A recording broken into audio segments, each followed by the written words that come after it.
আসসালামু আলাইকুম ভিউয়ার্স, আজকে আমি আপনাদের তৈরি করে দেখাবো খুবই সহজ এবং মজাদার একটি রেসিপি, আর তা হলো পাউরুটির কাটলেট বা ব্রেড কাটলেট। পাউরুটির কাটলেট বানানোর জন্য পাউরুটি তো লাগবেই, তাই আমি এখানে 4 পিস পাউরুটি নিয়েছি এবং পাউরুটিগুলোর সাইডের বাদামি অংশগুলো আমি কেটে নিয়েছি। আরও নিয়েছি 2টা মাঝারি সাইজের সেদ্ধ করা আলু এবং আলুগুলোকে আমি ম্যাশ করে নিয়েছি। লাগবে 2 টেবিল চামচ চপড করা পেঁয়াজ, 2 টেবিল চামচ মিহি করে কাটা গাজর।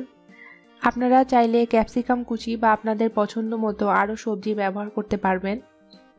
1 টেবিল চামচ ধনেপাতা কুচি, স্বাদ মতো কাঁচামরিচ কুচি, 2 টেবিল চামচ কর্নফ্লাওয়ার, এটা বাইন্ডিংয়ের কাজ করবে।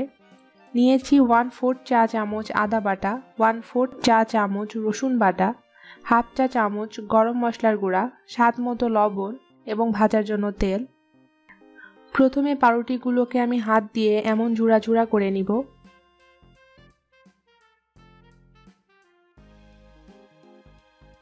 আমি সবগুলো পাউরুটি এমন ঝুড়া করে নিয়েছি।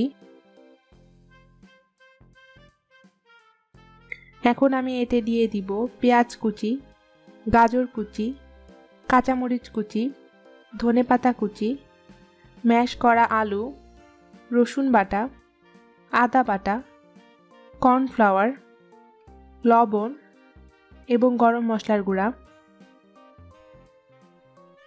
এখন এই সমস্ত উপকরণ আমি হাত দিয়ে ভালো মতো মাখিয়ে নিব।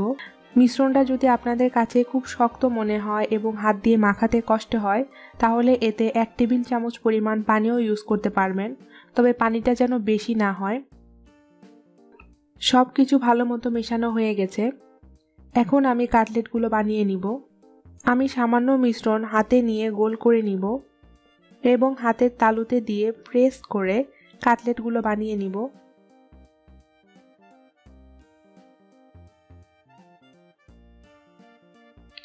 এবং এভাবেই আমি সবগুলো কাটলেট বানিয়ে নিব।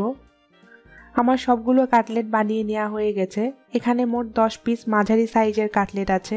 এখন এই কাটলেটগুলোকে আমি তেলে ভেজে নিব। একটি কড়াইতে আমি তেল গরম হতে দিয়েছি। তেলটা গরম হলে কাটলেটগুলো আমি তেলে দিয়ে দিব। আমি ডুবো তেলে কাটলেটগুলো ভাজবো। চুলার আঁচটা আমি মিডিয়াম হিটে রেখেছি এবং মিডিয়াম হিটে এই কাটলেটগুলোকে আমি নাড়ানি দিয়ে উল্টে পাল্টে বাদামি করে ভেজে নিব।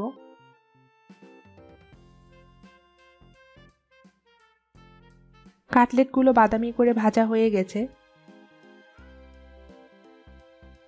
এখন আমি এগুলো কিচেন টিস্যুর উপর রাখবো যাতে অতিরিক্ত তেলটা অ্যাবজর্ব হয়ে যায়, এবং এভাবেই আমি সবগুলো কাটলেট বানিয়ে নিব।